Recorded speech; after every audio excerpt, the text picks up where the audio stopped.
नासरीन, झलूरी शहर में पीअण जे पाणी समेत गटर नालनि ऐं मुख़्तलिफ़ मसइलनि जे वर चढ़ी विया आहिनि। उन हवाले सां पेश आहे एलियास शहर जी हीअ रिपोर्ट।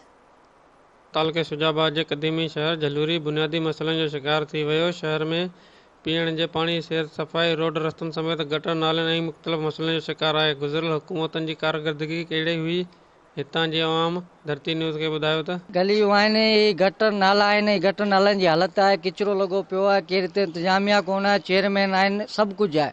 सही आहे, भंगी बि आहिनि, हिकिड़ो भाणो थी वञे थो, भंगी कोन आहे, हू कोन आहे। सफ़ाई लाइ बि असां भंगियुनि खे 150 ॾेई पाण खणी था अचूं सफ़ाई कराइण लाइ। पंहिंजी मर्ज़ी असां चई छॾूं था, उहे अची सफ़ाई कोन था करनि। बाक़ी गटरनि जी तव्हां हालत ॾिसो सघो था, ऐं गटर ॾिसो ठहिया बि कोन आहिनि, कहिड़ी हालत लॻी पई आहे, हर कंहिंखे दिक़त थिए। काफ़ी अरसे खां असांजी जेको गलियूं आहिनि ऐं गटर नाला आहिनि, सेवरेज सिस्टम आहिनि, सभु ज़बून हाल आहिनि।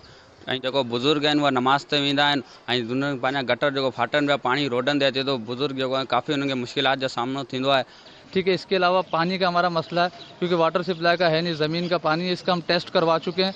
ये भी जो है वो 99% जो है ये सेहत के लिए मज़हर है। उन्हनि आलाकतनि खां अपील कई आहे त शहर जा बुनियादी मसइला हल कया वञनि। कैमरामैन न्यूज़ टीम सां गॾु मोहम्मद इलियास, धरती न्यूज़, झलूरी।